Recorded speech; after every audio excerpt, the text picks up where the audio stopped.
Ladies and gentlemen, welcome back to another episode of Smitty Snippets. I'm glad you're with me today. Today we are discussing Foundation Season 1, Episodes 1 through 3.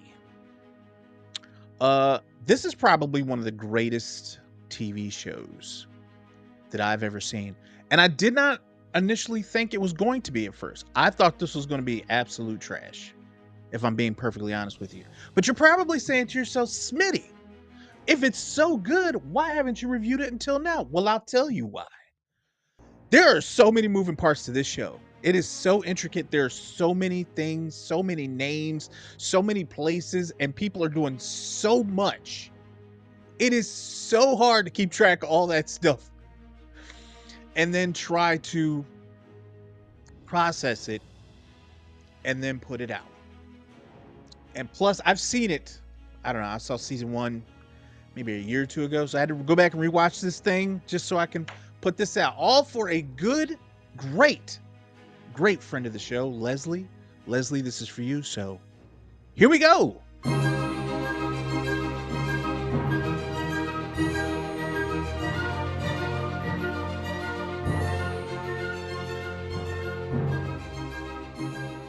So I'm going to try and explain this show the best way that I know how. When I do, if you enjoy what you see, leave a like for your boy, share, subscribe, so I can get more content out for you. So I'm gonna end up doing these 1 to 2 episodes at a time, probably one, because there's a lot of information here, and I think I'm gonna change up the way that I present it. I'm probably gonna do it episode by episode, so that we could talk about each thing because I don't want to miss anything when it comes to Foundation. It's a really really good show, and I think that every actor or actress in this show deserves their flowers. So seriously, if you are looking for a sci-fi show to sink your teeth in and you have time, you need to watch this. You need to watch this because I somebody was like, "You need to watch this, mate." And I was like, "Get off of me! I don't want to." And they were like, "You need to." And I was like, "Fine, I'll do it." So I did, and now I'm grateful. And that's how you gonna be. I'm telling you right now, there will be spoilers for this. So you have been warned. It's like 3 years old. So do you? This show more or less is about power. There is one family, if you can call them that, that is in power, and they're called Empire. They have their hands in everything. They have a fleet of starships. They run it all, and as long as you don't go against them, your life will be fine. There's 3 of them. There is Brother Dawn, Brother Day, and Brother Dusk. Now they're all the same person. They are cloned from someone called Cleon the First. Cleon was ready for everything. He was ready in case one of the clones had like a third arm. They would just dispose of them and just go heat up another one in the microwave. That's how precise he had planned this, right? If there was ever a deformity, if you expected one of them to do something, let's say you 100 times out of 100 you expect them to reach the corner and go left. If one of them went right, all of them looked at him sideways, and then they felt like they had to just like be done with him and go get another one. Now, by far, Brother Day is probably the most psychotic human being in this entire show. I don't know what happened to him between birth and the age of like 20, but he just loses all of his mind. Brother Dawn is fine. All the way up to a teenager, he's fine, right? Brother Dusk has kind of mellowed out a little bit. I don't like the name Brother Dusk. It just sounds old to me. Just call me old instead of Dusk. But he's all right. Day is a just absolute brain dead narcissist psychopath, just willing to do anything to anyone for any reason. And all he got to do is turn them fingers. If he does that right there, you might as well kiss it goodbye. It's a wrap. But even even that being said, Day is probably one of my favorite characters. What does that make me? My God. So there's a thorn that exists in Empire's side, and that thorn has a name. That name is Harry Seldon. Harry Seldon is, by all accounts, the smartest man in this time period. Harry Seldon works for a school, or did work for a school, and he came up with the Prime Meridian. Now, the Prime Meridian is something, or Prime Radiant. I'm sorry, the Prime Radiant. Stupid. So the Prime Radiant was created by Harry Seldon. and it deals with numbers, and it uses those numbers to forecast a future that is probably dead on. Now, this don't sit too good with the Empire, especially Psychotic Day. He ain't having it. Okay, he's not having it. He don't like none of this. You gonna do what to my empire in like 1,000 years, 100,000 years? He, they, Harry Seldon approaches Empire and tells them that there will be many, many, many years of darkness. You will lose power. A lot of people will die, and all this is going to be over with. So do with that what you will. So Empire can't stand this. So we can't. We're not going to lose power. Who are you? You're nothing but a scientist. So in him being true to fashion, he sets out to find everyone who has ever dealt with Harry, who's ever took a pamphlet from Harry. If you ever passed Harry in the hallway and said hello, you was done. Okay, you was getting one of these. All right, you out of there. So even his own painter, he, his painter sitting in the hallway just trying to make up excuses. I just had a flirt. Oh, and just finished him off. Dunzo. That's it. They did not play. Okay, the only reason they didn't kill Harry, but because they didn't want to make him a martyr.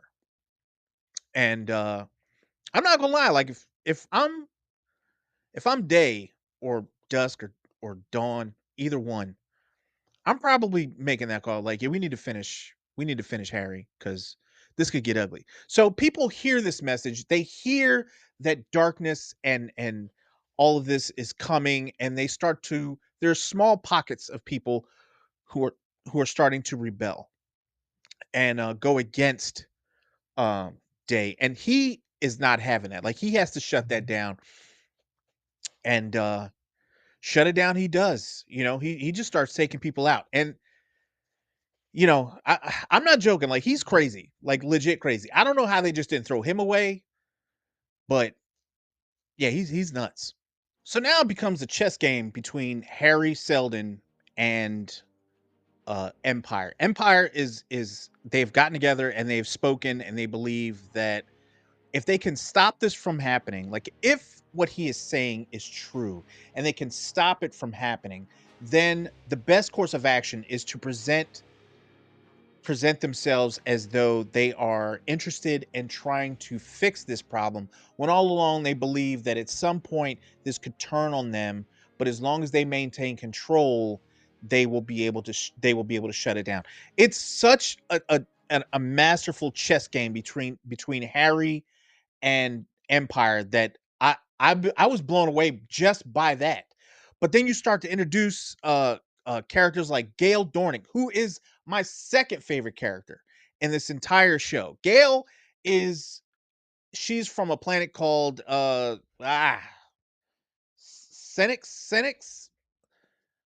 Synax, something like that.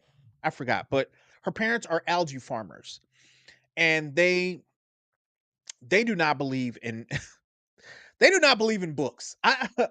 It's crazy to me because you see stuff like this today, but you're looking at these people now. Her family lives on a planet that is slowly being enveloped by water.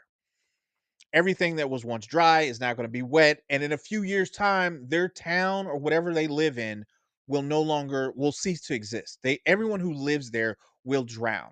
Now, you would think that these people would find like the best and brightest. Maybe we could figure something out. Maybe we'd be the first people to live on boats. Nothing. These people ain't even started building a canoe. Nothing. They just they just they hate books, and they don't want to be around smart people. Like, they just resign themselves to the fact that in a few years' time they will just all die. You got plenty of time to get away. This doesn't even make sense. I'm so glad I'm not part of this tribe. But like, I don't want to be here no way. Y'all are dumb. Just dumb, all of you. Every single one of you, even you, mom. So her family basically finds out that she won this math contest. And they basically tell her, you are disowned. Ain't no child of mine gonna be in her room adding, subtracting with books, learning. Ain't none of that going down here. You're gonna be dumb as the rest of us. This is a huge plot point. If you have not seen the show and you are now interested in going to watch the show, I suggest you go watch it. Turn this off and then come back and finish it later.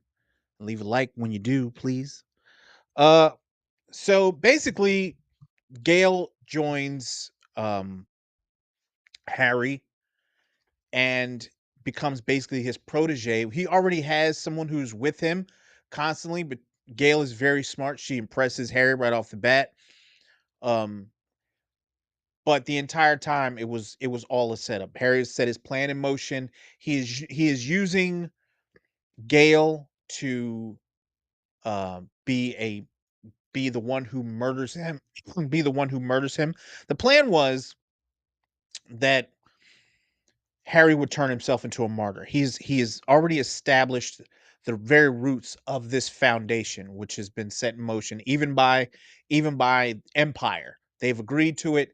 They are willing to stop whatever is coming.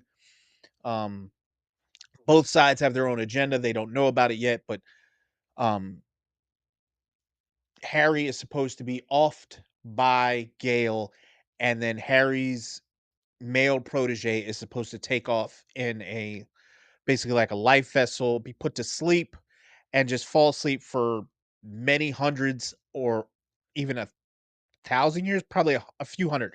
Only problem is that Gale and the protege of Harry fell in love, and he was willing to do anything for her. So he ended up killing Harry because that's what Harry wanted, and he took the rap for it.